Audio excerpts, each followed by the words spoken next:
भारत का जो संविधान है उसमें इस देश का हर वो नागरिक, चाहे वो हिंदू हो, मुसलमान हो, सिख हो, ईसाई हो, जैन हो, पारसी हो, सब बराबर है। लेकिन भारत का एजुकेशन सिस्टम कुछ इस प्रकार से है कि वहाँ पर सभी के लिए न्यायोचित व्यवस्था नहीं है। गौर करिए तो इस देश में हिंदू को हिंदू कहा जाता है, अर्थात हिंदू एक धर्म है, तो उसको ईमानदारी से हिंदू, अब हिंदू अगर सच में कहा जाए तो कोई धर्म वर्म नहीं है। ये एक खतरनाक और घटिया प्रकार की राजनीति है, क्योंकि भारत का एससी एसटी और ओबीसी किसी भी शर्त में हिंदू नहीं है। तो फिर हिंदू कौन है? इस देश की सामाजिक व्यवस्था के हिसाब से हिंदू केवल भारत का ब्राह्मण, बनिया और वैश्य है। अब सवाल इस बात का उठता है कि अगर हिंदू को, चलो मान लो कि हिंदू बहुल अगर कहा जाता है तो हिंदू हिंदू है, तो फिर मुस्लिमों को जातिवाचक शब्द से क्यों संबोधित किया जाता है? उसका मजहब तो इस्लामिक है, वो इस्लाम का मानने वाला है।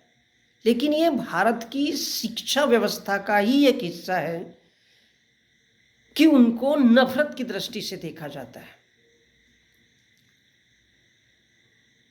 दूसरी तरफ इस देश में दलित, उसको भी उस शब्द से संबोधित किया जाता है ताकि इस देश के हर उस इंसान को पता हो जाए कि ये कौन है। मैं बार बार दोहराते आया हूँ कि भारत के में जो दलित कहने वाले लोग हैं, ये भारत के मौर्य वंशीय लोग हैं। ये शिशुनाग के वंशज है।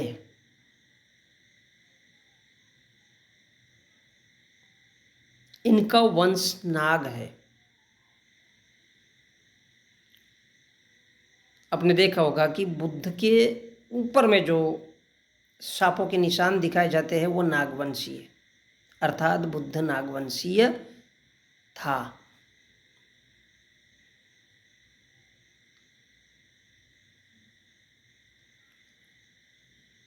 तो एक तरफ हिंदू, दूसरी तरफ उपेक्षित, उनके शब्दों से उनके जातिवाचक मुस्लिम और उपेक्षित दलित। और हमारे देश में जब जब भी हम देखते हैं तो इस प्रकार से वातावरण तैयार किया जाता है, एक भीड़ तंत्र। ये एजुकेशन का हिस्सा है, भारत के उन तमाम संगठनों के द्वारा तैयार किया जाता है ताकि इनमें एक दूसरे के प्रति नफरत भरी रहे। इस देश का अनुसूचित जाति, इस देश का जनजाति और इस देश का ओबीसी, ये सारे के सारे मिला करके ये सब बनता है, जिनसे तिरस्कार करना सिखाया जाता है। किसके द्वारा? हिंदुओं को। क्योंकि जो भारत का ओबीसी वर्ग है वो एक्चुअल में हिंदू किसी भी सूरत में सीरत में नहीं है, लेकिन वो खुद को हिंदू मानता है।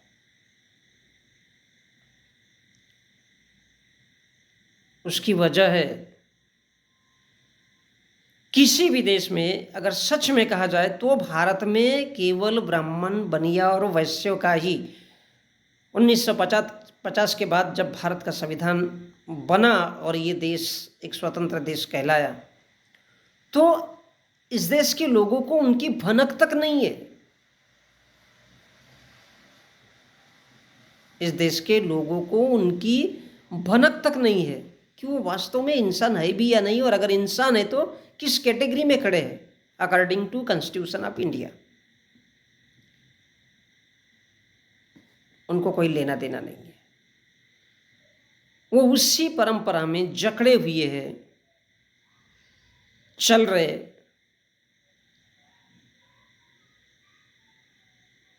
जिसका कोई अर्थ नहीं है उसके लिए। तो भारत का कानून किस अर्थ में उनके लिए काम करेगा? वो तो अपने ही देश के सिस्टम के खिलाफ, वो तो अपने ही खिलाफ एक अलग लड़ाई लड़ रहे हैं हिंदू होने की। तो किस अर्थ में भारत का संविधान या कानून काम कर सकता है? वो अपने ही इस देश का SC ST और OBC अपने ही पैर पर कुल्हाड़ी मारता है खुद को हिंदू कह के, और इसलिए वो कभी भी संगठित या एकत्रित हो नहीं सकता। और भारत के तमाम वो हिंदू संगठन चाहते हैं कि भारत अखंड रहे। अखंड, उनके अखंड भारत का अर्थ ये है कि चाहे वो इस देश का जनजाति वर्ग का इंसान हो, चाहे वो इस देश का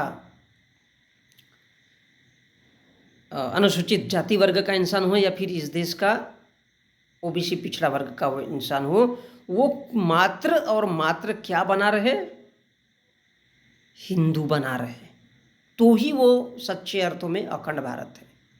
ये क्या है? ये भारत के एजुकेशन सिस्टम का एक हिस्सा है जो कभी भी लोगों को समझ में नहीं आता है, और समझ में इसलिए भी नहीं आता है क्योंकि वो एक पर्टिकुलर विचारधारा में जकड़ी हुई है, जो मात्र एक राजनीति, किसी भी अर्थ में वो कोई धर्म नहीं है। धर्म इसलिए नहीं है क्योंकि एक ही बात को 50 तौर से, 100 तौर से, हजारों तौर से और लाखों तौर से अलग अलग तरीके से कहा जाता है। किसी एक की कभी भी कोई परिभाषा नहीं है,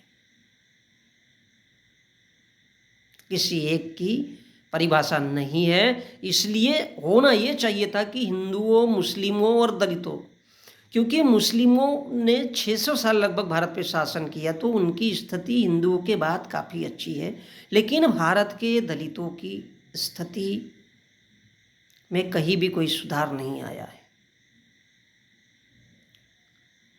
और इसलिए शासन प्रशासन काम जानबूझकर नहीं करना चाहता है इस दिशा में कि इस देश के मुसलमानों, इस देश के दलितों और उन गरीब OBC लोगों जो खुद को हिंदू समझ रहे हैं, उनके प्रति इस देश के कानून का दायित्व है कि उनके लिए काम करे, लेकिन वो काम नहीं करता है। क्योंकि इस देश के पॉलिटिशियन लोग और इस देश का जो मुख्यतया शैक्षणिक ढांचा है वो ग्रंथों के आधार पर चलता है, और वो कभी भी नहीं चाहता कि इन लोगों को हिस्सा मिले और ये लोग बराबरी करें। इसलिए भारत में कितना भी अच्छा भारत का संविधान का अगर काम कर रहा है तो वो काम कर नहीं सकता, क्योंकि अन्य लोग उसको मिलकर के इस दिशा में लेकर चले जाते हैं। हम जानते हैं कि हमारे देश में पूंजीवाद पूरी तरह से चालू है, हमारे देश में प्राइवेटाइजेशन चालू है, और इसलिए इस देश का शासन प्रशासन और कानून उनके लिए उचित व्यवस्था नहीं कर सकता, क्योंकि शासन प्रशासन कानून कोर्ट कचहरी में सारे के सारे वो लोग बैठे हैं जिनको इस देश में सच में झाड़ू लगाना चाहिए, जो अल्पसंख्यक है। झूठ के बदौलत इस देश के उस बहुसंख्यक लोगों को वो सिर्फ ठगने का काम कर रहे हैं शासन प्रशासन के माध्यम से। और इसलिए इस देश का ये एजुकेशन सिस्टम का हिस्सा है, उसको एजुकेशन सिस्टम का हिस्सा बना दिया गया है।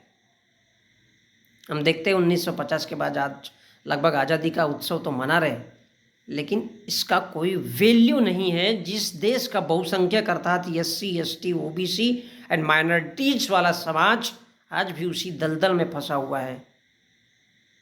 इसलिए क्यों फंसा हुआ है? क्योंकि भारत का जो संविधान है और वो भारत का कानून है वो किसी भी शर्त में उस दिशा में काम नहीं करता जिस दिशा में उसे काम करना चाहिए। तो इसका सबसे बड़ा रीजन यही है कि इस देश के शासन प्रशासन, इस देश के कोर्ट कचहरी में बैठे हुए लोग केवल ब्राह्मण बनिया और